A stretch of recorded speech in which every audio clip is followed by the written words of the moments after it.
Yo les petits gars et bienvenue sur la chaîne Tout pour la hutte 2.0. Alors dans cette vidéo je vais vous montrer comment bien placer vos plastiques pour la chasse à la hutte. Allez go. Bon alors les petits gars, pensez toujours à prévoir de la ficelle parce que on sait jamais, il y a des fois on va faire un truc mais ça foire complètement, alors bon. Bon alors déjà, tout dépend de comment vous voulez chasser. Si vous chassez à la passée, à la hutte, au gabillon, au huteau, tout dépend du mode de chasse que vous pratiquez. Bon alors pour commencer déjà, la mare principale est de l'autre côté, mais pour faire la passée en général je me mets là. Donc bon, alors déjà juste pour commencer, je vais en faire un petit groupe de 4. Donc avec ces deux là puis là, je vais les mettre à peu près à 10-15 mètres de la trappe.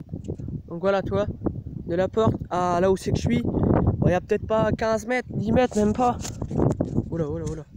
Donc, je vais m'avancer encore. Voilà. Jusqu'à là, là. Tac.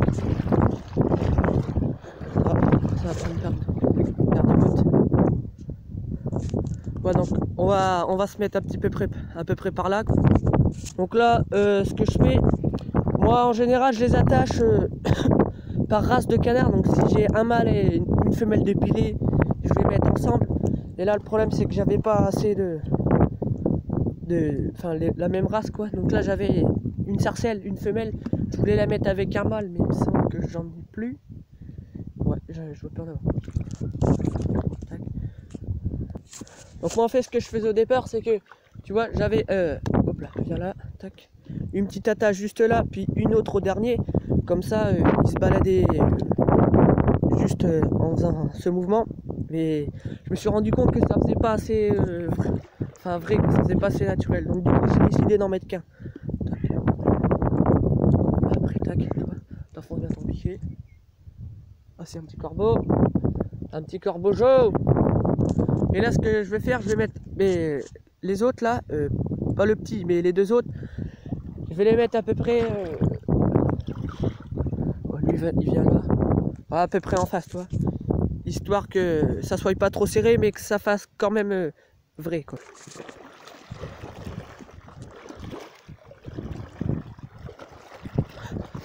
Vous voyez, c'est quand même un marais assez calme. Et juste derrière, il y a une tonne avec, enfin une hutte. Et je sais pas si ça tue beaucoup de canards, enfin bon, tu vois.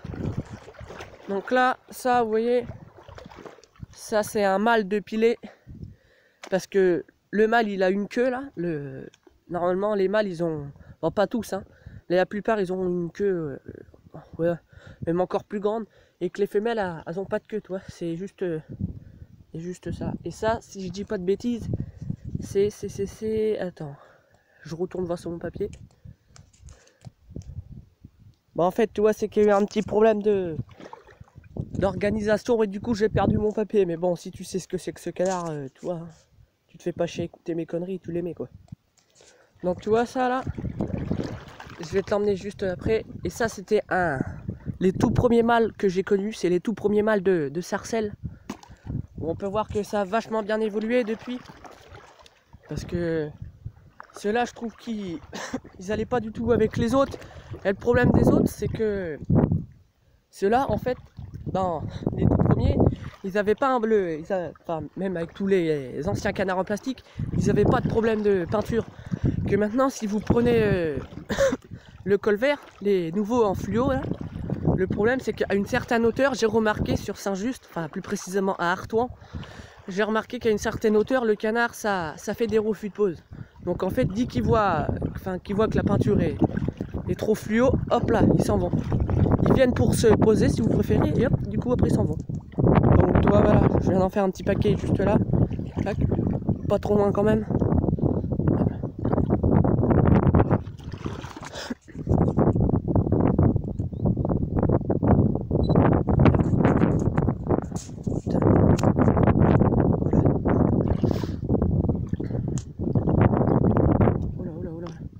Voilà, tu vois. C'est chier, toi, Anthony. Tu vois que déjà, ça, je trouve, personnellement, que ça fait un peu plus réaliste. Mais encore pas assez parce que ceux-là, la ficelle est beaucoup plus courte que ceux-là beaucoup plus longue. Mais après, ça dépend des vents. Parce que juste derrière, j'ai la digue. Donc enfin tout ça, la côte quoi. Et quand il y a trop de vent, ils se tapent entre eux, alors bon, c'est ce qui est le plus chiant. Du coup, ce que je vais faire, c'est que... je me prenne pas les pieds dedans. Ce que je vais faire, c'est que je vais prendre mes 2 ZR et les mettre à peu près par là, histoire que ça fasse un peu plus de masse. Alors moi, je chasse dans le 17 et les ZR, nous, on n'en a pas beaucoup. Ce qu'on a les oiseaux les plus rares, c'est des foulques, pas des foulques, des... mince, des... voilà, donc ça y est, du coup je les ai détachés parce que je les avais attachés ensemble et hop, je vais les mettre là-bas. Du coup j'ai retrouvé comment ça s'appelle, c'est des milouins à œil d'or. Des milouins, enfin juste le milouin commun, on en a qui passe chez nous, qui passe souvent à la côte. Des milouins à œil d'or, c'est très rare, mais je connais un chasseur qui en a tué 1 ou 2. Enfin bon, après c'est plus dans le nord. Hop là, attends, tac. Les milouins à œil d'or, on les retrouve plus dans le nord. Des fois même ils passent en Charente-Maritime, mais c'est rare. Après, je sais pas si vous avez entendu parler, mais cette année, admettons, il y a eu plus d'oies cendrées et d'oies rayeuses qui passaient sur les terres. Que d'habitude, elles longent la côte, hop, et elles rentrent sur les terres. Mais là, j'ai pas voulu faire comme d'habitude. Donc là, ce que je vais faire avec le reste des 5, avec le petit canard qui, je sais même pas si ah oui, là-bas, le 6. En tout, il y en a 6. Après, il y a une canne en plastique qui est derrière. Et ce que je vais faire, cela, c'est que je vais les mettre à peu près au piqué, là. Pour que ça... En fait, pour pas que ça soit trop collé. Sinon, ça fait pas assez vrai.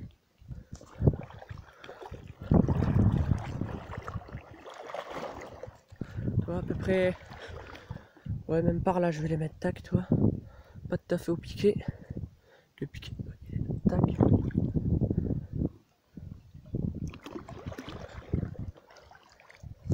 Je vais chercher mon tube.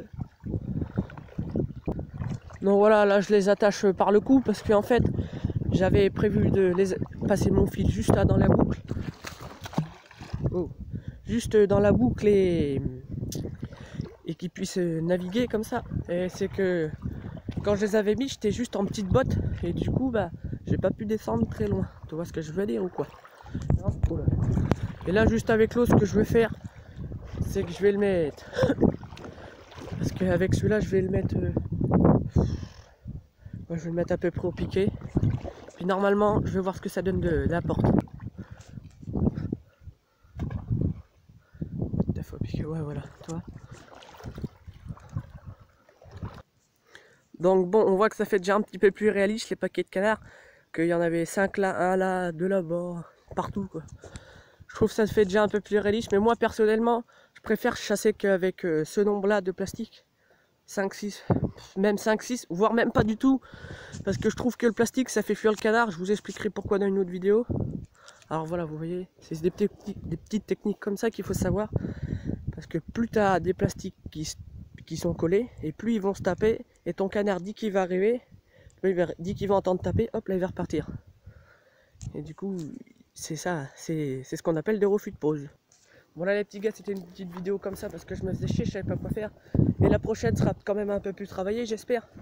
Parce que là, ça m'a pris parce que j'avais envie, tu vois. Et la petite canne que je te disais, elle est juste là-bas. Tac, là, tu vois. Parce que j'avais fait un test en fait, et des nuits de comptage, enfin, c'est la journée. Quand j'avais mis tout mon bordel là, en fait, j'avais caché ma petite enceinte là, juste derrière le piquet. Et de la porte, je regardais comment ça, le canard arrivait. Il longeait juste derrière la digue là, il faisait un tour, il passait au-dessus de la tonne. Une fois qu'il arrivait à peu près au-dessus de la tonne, il montait, et hop, il se posait là. Et ce que j'ai fait en fait, c'est que comme les plastiques, ils étaient plus vers là, et avec cela, j'ai mis mon enceinte pile au milieu, histoire que ça fasse à peu près les mêmes bruits, enfin que ça fasse à peu près la même tonalité de voix. Et le canard, il arrivait, et hop, il s'appuyait. Et j'avais pas compris pourquoi. Puis c'est en discutant avec un autre copain à moi, enfin je l'avais emmené à la tonne, et il m'a dit, si tu regardes bien, enfin surtout si tu écoutes bien, tu regarderas que tes plastiques font du bruit quand ils se tapent. Et en fait, en me rappelant, parce que ça fait un petit moment que je chasse à la hutte surtout, Et en fait, en me rappelant que bah, plus t'as de bruit et moins ils sont attirés quoi. Bon les petits amis, j'espère que cette vidéo vous a plu. Je sais pas si elle t'a plu, mais moi en tout cas ça m'a fait rire de le faire. C'est pas que ça m'a fait rire, mais bon. Tu vois ce petit bordel là un petit peu là. Allez, moi je te dis, allez, salut!